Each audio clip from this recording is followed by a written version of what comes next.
I didn't realize that you were doing Chris Godwin. I think you switched that, didn't you? All right, well, go ahead.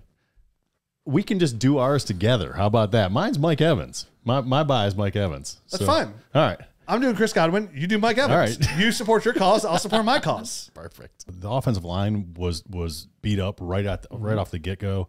And Tom Brady struggled throughout the whole season, just having enough time to throw the ball downfield. He wasn't stepping into his throws like he normally did. He was getting the kind of pressure that affected him right up the middle. I mean, when your center goes down and he's like a all-pro type of guy, it's going to be rough for a quarterback like Tom Brady, and it showed throughout all his numbers. So both those guys, I'll have the same, I guess, thing to say about Mike Evans. I guess I don't have to say it anymore.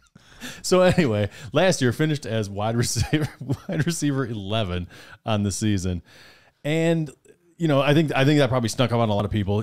Throughout the year, he was closer to like a wide receiver 2. He was wide receiver 23 before the last week of the season where he exploded and went berserk. Thanks for nothing. 48, he had like a 48-point outburst. Like 2 touchdowns all year, and then he had 3 in the last week. Yes, when he got me eliminated the round before. Yes, so I'm not bitter. So it might be rubbing some people the wrong way, and they might want to get rid of him for a second round draft pick. But real back to real life here. We were talking about Brady having an off year.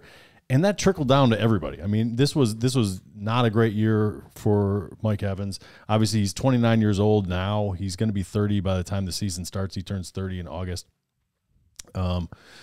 So the price on him is just plummeting down to I think make him a buy. I'm not one of these guys that's had a lot of shares of Mike Evans in my dynasty career, so I haven't had him. I've seen these big outbursts before and kind of propel him up, but he's not as inconsistent as he was this past season on a normal basis. And, the offensive line, some of those guys are going to be getting healthy. They're going to do some stuff to fix that. If he does stay on Tampa, I do expect them to bring in somebody, because if he stays, I do think they're going to be a win now team. If they decide to blow it up, he's a perfect person to go to a contender. He's 30 years old. He's a very skilled guy. He knows what it takes to get deep into the playoff and win the championship. And he's not going to be a guy that just settles for the money at this point. He's going to be going somewhere with a good quarterback, because that's what you have to have to be like an actual real contender. Bills. So he's a guy that he's going to do better, I think, regardless next year, just because the offensive line in front of him is going to be better if he stays in Tampa. If he leaves, he's going to be going to a better situation.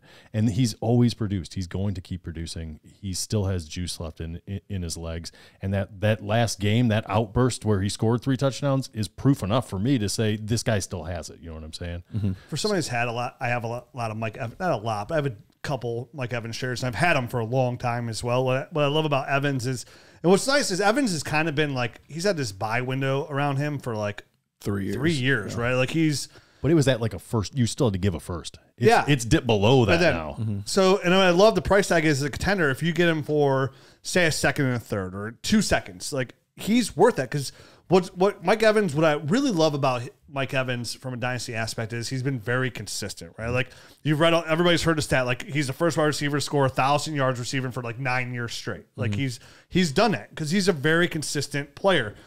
He's a red zone threat. He can go up and get the ball. He knows how to play the position where he knows he doesn't have the speed to win, but he has a technique to win. Right. So as a receiver, he's consistently giving you those double-digit points. And are his days of being a wide receiver 1 probably over? Probably. Will I say 100%? Definitely not, because he can't produce in the red zone. That's where he's usually produced. He could drop a 10 touchdown season in the right situation easily next year. And I saw him consistently going for around a second-round draft pick. There was one trade in there which blew my mind. It was Keenan Allen and Mike Evans for 2 second-round draft picks. I was like, you got to be – I mean, that's like – you're in a championship window. That's like a championship gold mine right there. Yeah, sure. Here are my 2 seconds that I'll never use in my window when I'm going to, actually win a championship, for 2 players that, will likely be, filling in bye weeks or start in my starting lineup week in and week out. And that's a good tip, Matt, for this draft specifically, because, as we've been hyping up and talking about this draft class for a long time, what this draft class offers in 23 is is a lot of depth. You know, when we say this is a really good class, it doesn't mean picks 1 through 12 is you're getting an absolute stud at every single pick, but you're getting very quality players in this draft all the way through the second round. So the pick 24, you're going to definitely in a super flex league, you're going to get quality players that add startability to your roster. Now, are they going to be wide receiver 2s, wide receiver 3s, running back 2s, tight end 1s? Yeah, but those are players that you need. Those are rosters and spots you need to fill on your roster, especially to get production from rookies. So, and some of those will excel their draft slot, and they'll end up being way better in household names that we don't suspect. But for the most part, that class is going to be pretty solid. Like Matt said, is when you're a contender, you're not looking for somebody to come around and develop. You're looking to try and win now. These championship windows are very small, and they change quickly in Dynasty. They do. You know, 2 to 3 years. They're called 2 to 3 year windows for a reason, because the whole league shape of your league, as I said 3 times, changes in 3 years. The whole dynamics of that league change in 3 years. So that window is open for a very small time.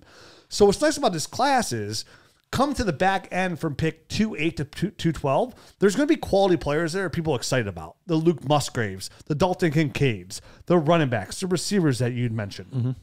You know, the Josh Downs, the Zay Flowers. People are going to be excited about those players. And if it puts you in a position to get a Mike Evans, a Keenan Allen, that's something you can't pass up. You know, if you take somebody who's a wide receiver 2 and you put them in a wide receiver 3 spot or your flex spot, that's a championship caliber move. And and at this point, you don't worry about like how many years they got left.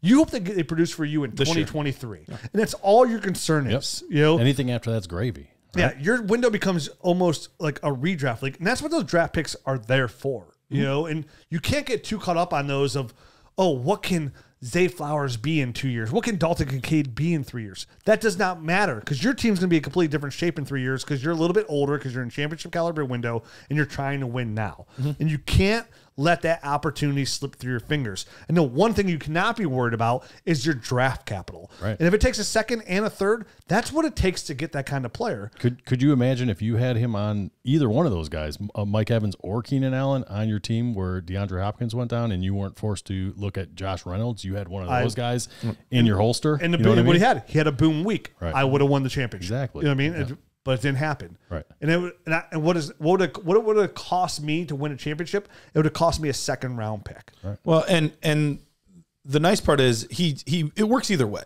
If you're a rebuild team, I'm okay with getting a second for Mike Evans. Yeah. You know, it's a deep class we just talked about. Like it's going to work on both sides. I think it's an easy trade for you to make as a contender, because I think that is a pretty fair price point. Sure. Is, you know, the mid early second round pick.